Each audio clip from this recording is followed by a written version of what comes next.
E a gente começou essa quarta-feira com a prisão do Silvinei Vasquez. Você deve lembrar do Silvinei Vasquez, ele prestou depoimento na CPMI do dia 8 de janeiro e ele foi diretor da Polícia Rodoviária Federal. E em função desse cargo que ele assumiu de diretor da Polícia Rodoviária Federal, que ele teve esse mandato de prisão expedido hoje. E a gente vai falar um pouquinho sobre isso, tá bom?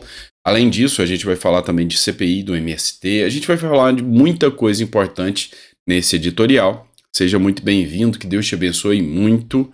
E não esqueça de dar seu like, curtir, compartilhar, isso é muito importante para que a gente possa continuar fazendo cobertura das principais informações atinentes à política brasileira. Entenda uma coisa, nosso trabalho aqui é fazer com que você conheça cada vez mais a política brasileira. Eu passei por uma situação muito gratificante. Eu fui com a minha esposa andar no centro da cidade e aí chegou um senhor que é vendedor de água de coco. Me conheceu, falou: Doutor Sandro, como é que o senhor tá? Tá tudo bem? E você vê que é uma pessoa de origem bem simples, bem humilde. E aí ele virou para mim e falou: olha, que absurdo aquela resolução do Ministério da Saúde querendo liberar drogas. Eu tenho um filho que passa com problema de drogas e eu vi seu vídeo falando que o Ministério da Saúde quer liberar a maconha e quer liberar o aborto. Que absurdo. Pois é, você tem noção do quanto isso é importante? As pessoas estão começando a entender política, não importa a classe social que seja, a partir do nosso trabalho. Então, eu só tenho a agradecer todos vocês que têm aqui um trabalho diário com a gente, de estar acompanhando, de estar sabendo o que está acontecendo no contexto geral, tá bom? Então, gratidão. E se você puder ajudar, compartilha, se inscreva se não for inscrito, tá bom? Mas bora de notícia, né? Já enrolei muito para começar aqui. Esse aqui é o Silvinei Vasquez, como eu disse para vocês. Ele foi preso logo na madrugada dessa quarta-feira. Ele, que no depoimento, ele deu um show à parte na CPMI de 8 de janeiro. Mas a CPMI de 8 de janeiro chamou o Silvinei Vasquez não por qualquer situação ligada efetivamente ao dia 8 de janeiro. Inclusive, ele já estava até afastado no dia 8 de janeiro, o Silvinei Vasquez. Na verdade, o Silvinei Vasquez foi preso hoje devido ao fato de que há uma acusação sobre ele que ele interferiu nas eleições do segundo turno de 2022, que ele fez blitz, tá? Como diretor da Polícia Rodoviária Federal, ele mandou fazer blitz no Nordeste para que os eleitores do Lula não pudessem chegar até as urnas para poder votar no Lula. E aí, essa matéria que eu trago para vocês é da Globo News, eu sempre cito a fonte, urgente. Silvinei Vasquez é preso. Ex-diretor da Polícia Rodoviária Federal é investigado sobre interferência no segundo turno das eleições. O ex-diretor da Polícia Rodoviária Federal, Silvinei Vasquez, foi preso na manhã dessa quarta-feira em Florianópolis, em investigação sobre interferência no segundo turno das eleições. Em 30 de outubro, dia do segundo turno, a PRF realizou o blitz, sobretudo no Nordeste, onde Lula tinha vantagem sobre Jair Bolsonaro nas pesquisas de intenção de voto. Na véspera, o diretor-geral da Polícia Rodoviária Federal havia declarado voto em Bolsonaro. À época, o presidente do Tribunal Superior Eleitoral, que é o Alexandre de Moraes, determinou a suspensão imediata das blitz, sob pena de prisão de Vasquez.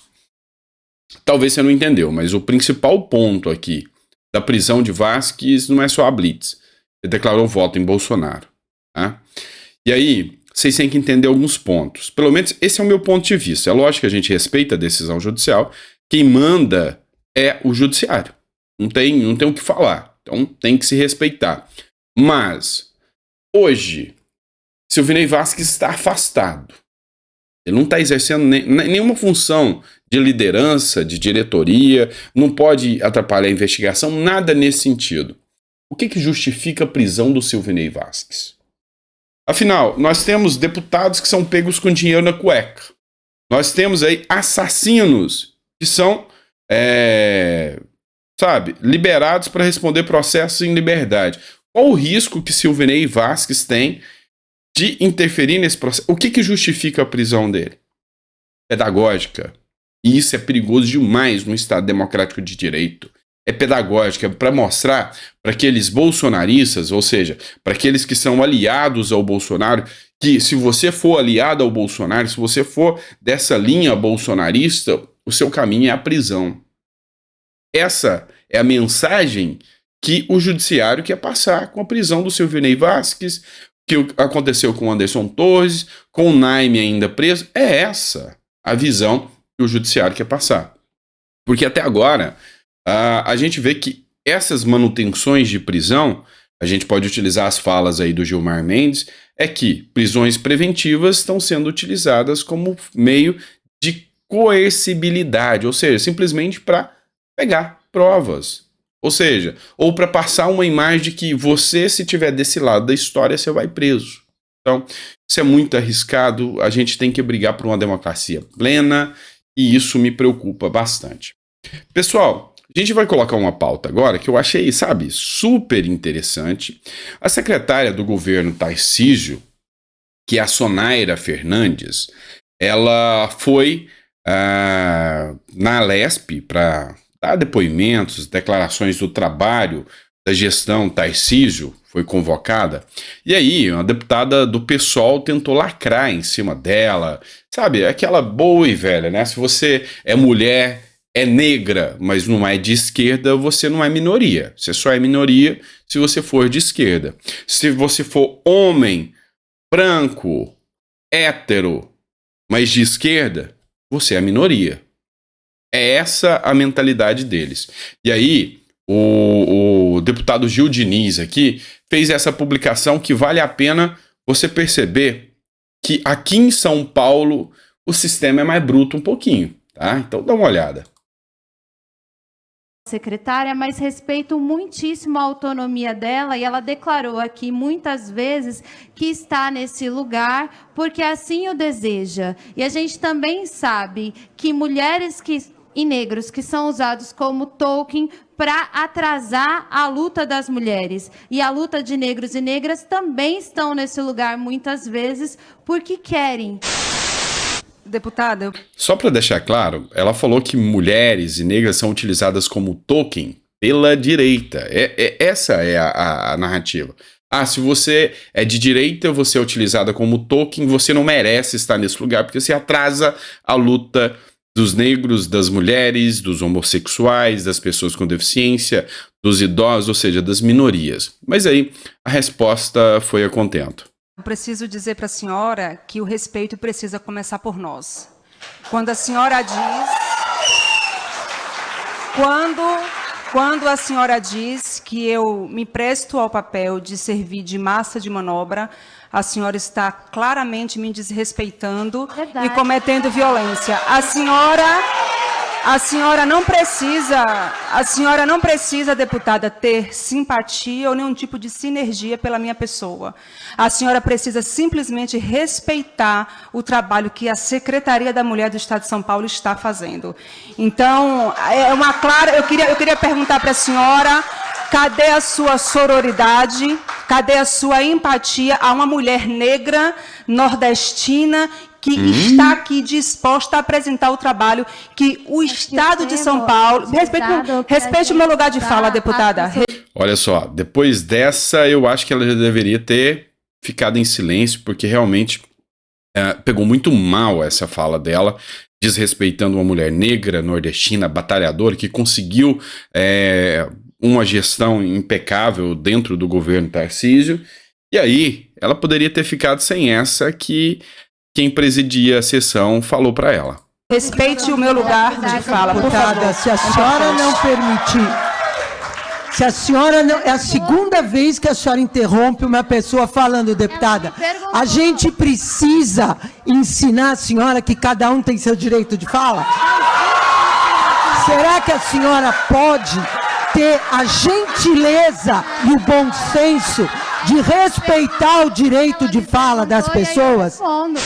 Parabenizar a nossa secretária Sonaira Fernandes, que hoje na Comissão de Defesa da Mulher explanou aí sobre o trabalho realizado agora no Executivo Estadual. A Sonaira, presidente, que é uma amiga, eu sou suspeito a falar, foi servidora nessa casa, trabalhou nessa casa aqui e abrilhantou esse parlamento.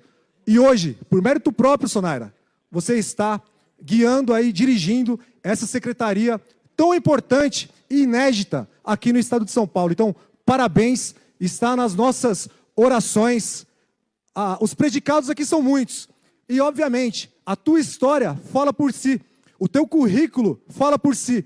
Ainda que outros queiram, algumas vezes, até nesse plenário aqui, diminuí-la, criticar o teu trabalho por você ser quem é, por você defender aquilo que você defende. Então, parabéns, se mantenha firme na defesa da mulher, na defesa da vida, na defesa daquelas mulheres que não tiveram o direito de nascer, por esses aí que defendem o assassinato de vidas humanas em formação no útero materno. Eu poderia aqui ficar várias horas falando de Vossa Excelência, mas parabéns por esse trabalho realizado na Secretaria da Mulher no estado de São Paulo. Vossa presença aqui nesse plenário nos honra e abrilhanta o nosso mandato. Parabéns.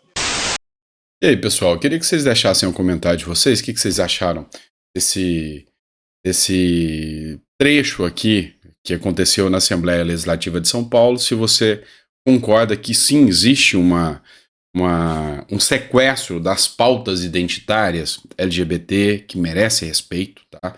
Eu já deixo muito claro para vocês que a pauta LGBT, toda pessoa tem que ter o direito de escolher a sua identidade, seja no âmbito do seu íntimo sexual. Pessoas com deficiência é a minha pauta, porque eu sou pai de uma criança com deficiência. Idosos foi uma pauta da minha luta por muitos anos. Enfim, é necessário que a gente tenha em mente que as pessoas merecem respeito. Só que um respeito e políticas públicas que sejam efetivas e não de lacração, e não de identidade política de esquerda. E aí, qual que é o seu ponto de vista sobre isso? Coloca no seu comentário que eu acho interessante. Vamos lá, pessoal. Cabe a nós agora fazermos uma análise de uma publicação aqui, que foi da CNN, tá? E aí escancaram um pouco, até em relação ao Zema, que eu venho falando muito sobre a questão do Zema aqui, escancara um pouco, e também até falas do Bolsonaro sobre a reforma tributária. E eu, como tributarista, advogado tributarista, vocês sabem disso, questionei muito, porque há um vácuo latente, ou seja, há uma omissão legislativa sobre ou acerca de qual a alíquota que vai ser aplicada. E aí, o William Mack, na CNN, escancarou.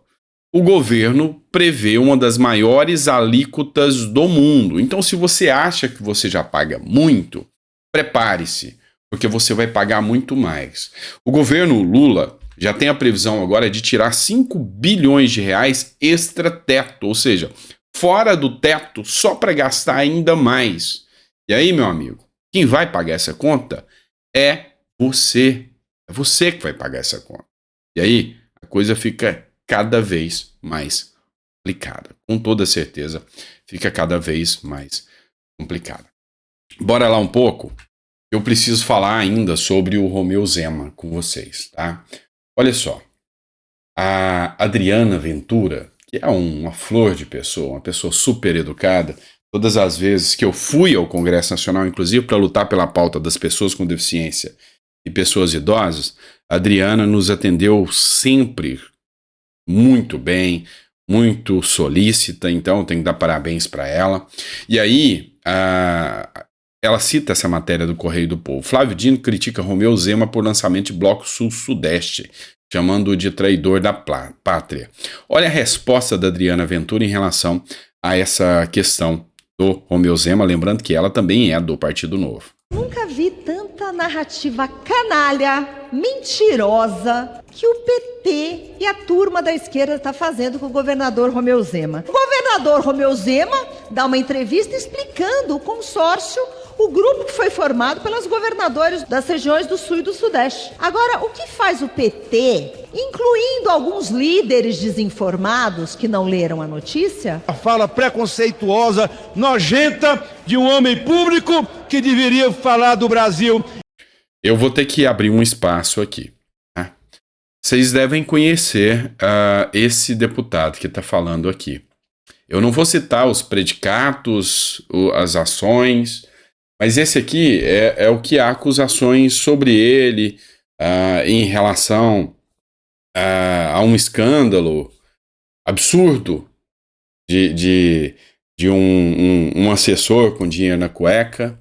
E o Romeu Zema é o gestor que pegou o governo falido de Minas Gerais, durante 4 anos doou o seu salário, deu muito resultado para Minas Gerais. Minas Gerais subiu no ranking de estados desenvolvidos aqui do Brasil.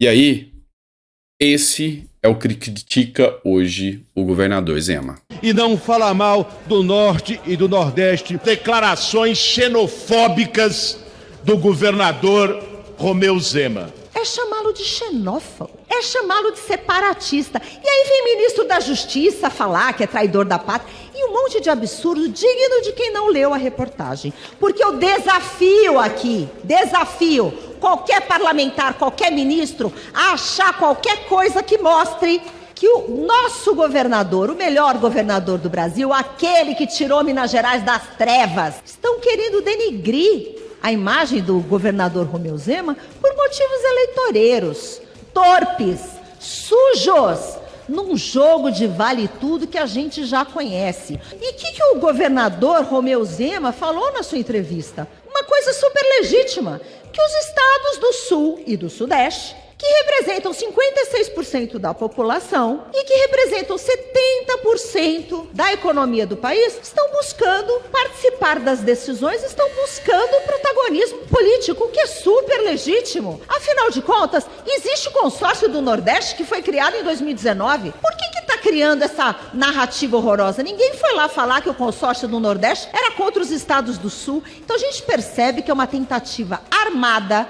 suja, torpe, indigna de colocar lama em cima de quem funciona.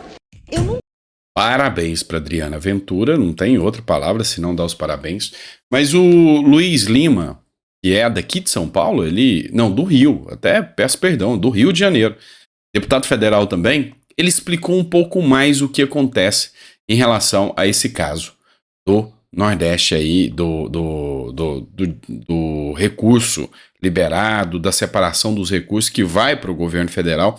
E diga-se de passagem, com a reforma tributária vai piorar e muito essa situação que o Luiz Lima expõe aqui. O deputado que me antecedeu teve sim um discurso separatista. Quando o governador Zema se pronuncia e ele é atacado porque em 2026 ele é um forte candidato à presidência da República. Essa fala do governador, ela mexeu com o país. E toda vez que uma personalidade, uma autoridade pública destila preconceito, ódio, ou nessa prática de tentativa de separar o Brasil. Você querer uma melhor destinação de verbas públicas para os estados não é separatismo. São Paulo, por exemplo, quando envia R$100 para Brasília, tem um retorno de apenas R$9 para o seu estado.